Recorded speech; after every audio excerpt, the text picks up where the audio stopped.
انسانی عقل، چونکہ انسان ایک ہر طرف مادی وسائل کے اندر، اسباب کے اندر جکڑا ہوا ہے، وہ ہر ایک چیز میں کوئی سبب تلاش کرتا ہے۔ انسان ہر چیز کے اندر کوئی وجہ تلاش کرتا ہے، سبب تلاش کرتا ہے۔ مثال کے طور پر انسان کی عقل یہ کہتی ہے کہ اگر نر اور مادہ کا ملاپ ہوگا تو توالد اور تناسل ہوگا، یعنی اگر نر اور مادہ کا ملاپ ہوگا تو ہی بچے بھی پیدا ہوں گے اور نسل بھی آگے بڑھے گی۔ انسانی عقل یہ کہتی ہے، مگر معجزات کو ماننے والے، اللہ کی قدرت کو ماننے والے انسان کا یہ کہنا ہے، یہ ماننا ہے، یہ ایمان ہے، اگر نر اور مادہ کا ملاپ نہ بھی ہو پھر بھی اللہ رب العزت اس کے بغیر بھی مخلوق کو پیدا فرما سکتا ہے۔ اگر نر نہ ہو، صرف مادہ ہو، اللہ رب العزت اس کے ذریعہ سے بھی توالد اور تناسل کر سکتا ہے، بچوں کو بھی پیدا فرما سکتا ہے، نسل بھی آگے بڑھا سکتا ہے۔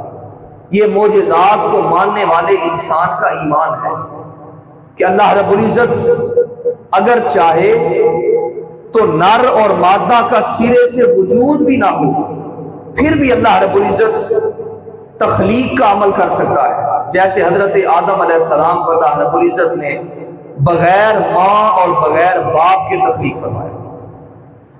حضرت عیسیٰ علیہ السلام اللہ رب العزت نے بغیر باپ کے زندہ فرمایا۔ تو یہ اللہ رب العزت کی شان ہے۔ تو بندہ مومن کا ایمان یہ کہتا ہے کہ اللہ رب العزت کچھ بھی کر سکتا ہے۔ حاضرین محترم، اسی طرح انسانی عقل یہ کہتی ہے کہ آگ جلاتی ہے، دریا سمندر بہتے ہیں، درخت اپنی جگہ پر ساکن ہے، ٹھہرے ہوئے ہیں، پتھر چل نہیں سکتے، سورج اور چاند نور دیتا ہے، اس کے برعکس نہیں ہو سکتا۔ انسان کا جو خیال ہے، انسانی عقل ہے، وہ یہ کہتی ہے آگ جلاتی ہے، درخت ساکن ہے، سمندر بہتا ہے، اور اسی طرح سورج جو ہے وہ نور دیتا ہے۔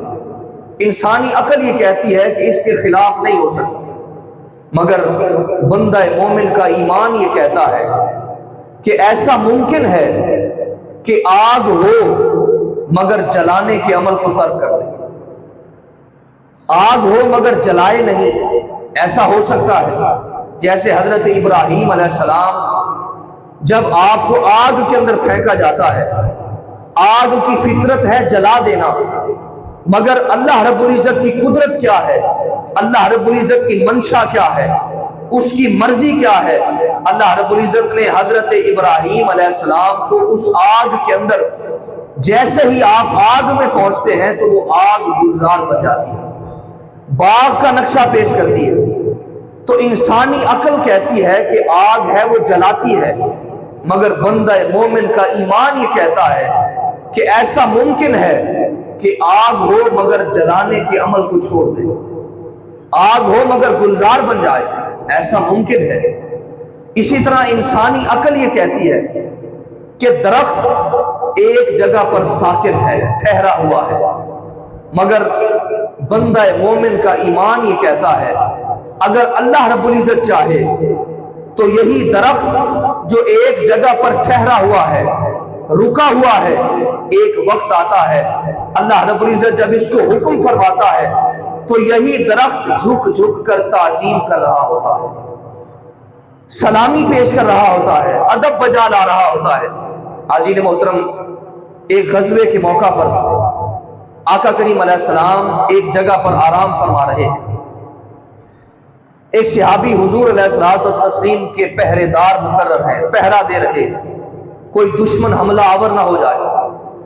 آقا کریم علیہ السلام آرام فرما ہے اور وہ صحابی فرماتے ہیں کہ اتنی دیر کے اندر میں کیا دیکھتا ہوں کہ سامنے ایک درخت تھا، وہ دائیں جھکتا ہے، بائیں جھکتا ہے، آگے کو جھکتا ہے، پیچھے کو جھکتا ہے، اپنی جڑوں کو اکھاڑ کر بارگاہ رسالت کے اندر پیش ہو جاتا ہے، حضور کی بارگاہ کے اندر پیش ہوتا ہے اور کچھ دیر ٹھہرتا ہے اور پھر واپس چلے جاتا ہے۔ حاضرین محترم، وہ صحابی بڑے حیران ہوتے ہیں، پریشان ہوتے ہیں کہ ماجرا کیا ہے۔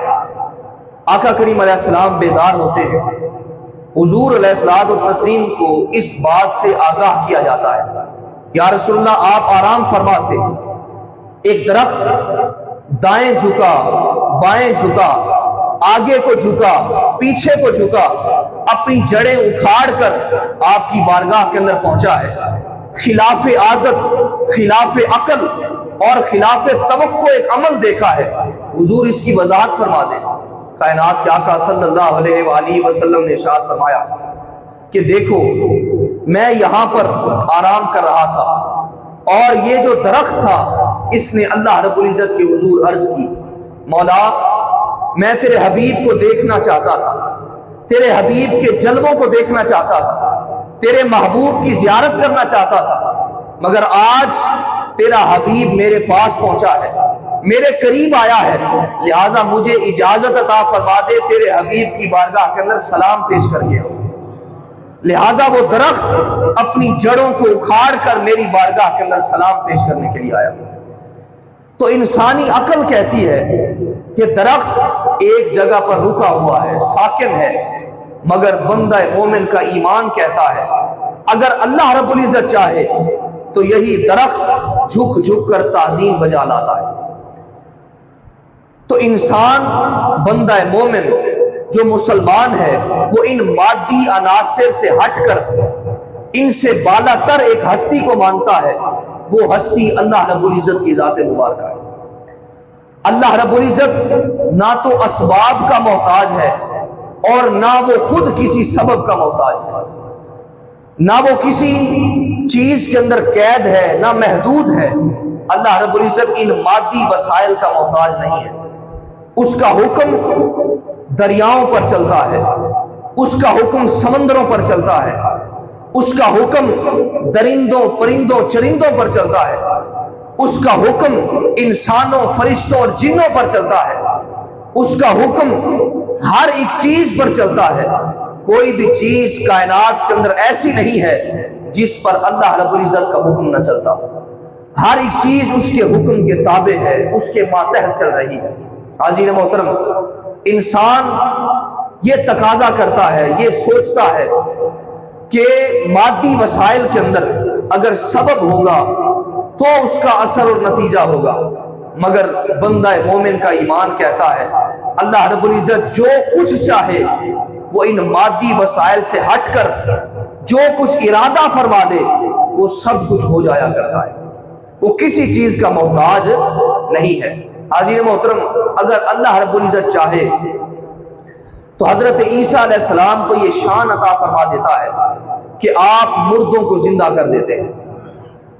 مردہ کئی سال ہو چکے ہیں، قبر کے اندر دفن ہے، حضرت عیسیٰ علیہ السلام پاؤں کی ٹھوکر مارتے ہیں اور کہتے ہیں قم بإذن اللہ، اللہ کے حکم سے کھڑے ہو جاؤ، وہ مردہ اپنی قبر سے کھڑا ہو جاتا ہے۔ حضرت عیسیٰ علیہ السلام کو اللہ رب العزت چاہے تو یہ شان عطا فرما دیتا ہے، حضرت عیسیٰ علیہ السلام مادر ذات اندھوں کو بینا کر دیتے ہیں۔